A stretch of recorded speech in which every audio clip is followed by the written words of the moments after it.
The last addition that we're going to make to our search page is to improve the appearance and amount of data that we show in each of the results. So instead of just showing the username, we're going to show their photo URL, their display name, their username, etc. So let's build out our user result class, which is the widget that we're going to display instead of a list of text widgets, which is currently what we're returning from our build search results function.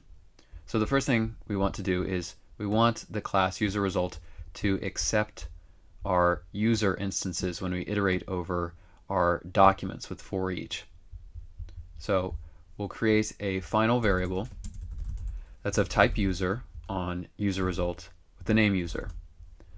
So to make the user result class accept this user data, we just need to pass this.user to the constructor, like so. And we're going to replace where we're passing user.username to the text widget. Instead, we're going to have a list of type user result. And when we get our user, when we get each user, we're going to pass that instance, user instance, to user result, and we're going to put what's returned from it in a variable of the same name and the same type. And that's what we're going to add to our search results list. Actually, let's name this search result instead. So we're adding each search result to our list of search results. And instead of returning from user results build function just a text widget, we're going to return a container. And the color of this container is going to be slightly darker than the background that we currently have for our search page. So we're going to use our primary color with theme.ofContext.primaryColor, but instead of making the opacity 0.8, we'll make it 0.7. Then for the child of that container, we'll use a column.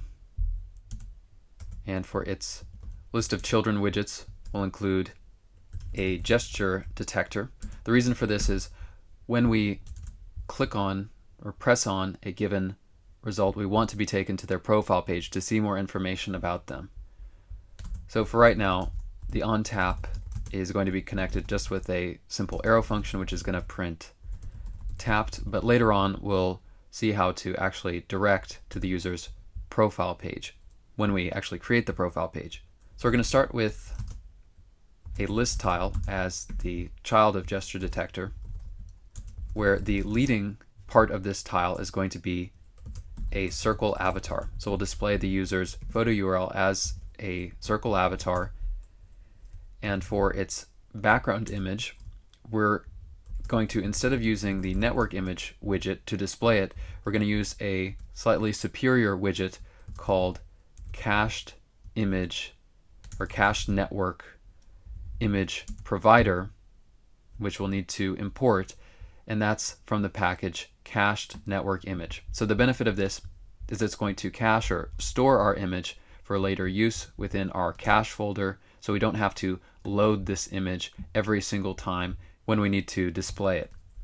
So we're going to get the photo URL from user.photoURL, and if this image can't load or while we're in a loading phase, we're going to set the background color or display the background color as colors.gray. For the title, that will be a text widget that will be used to display the user's display name.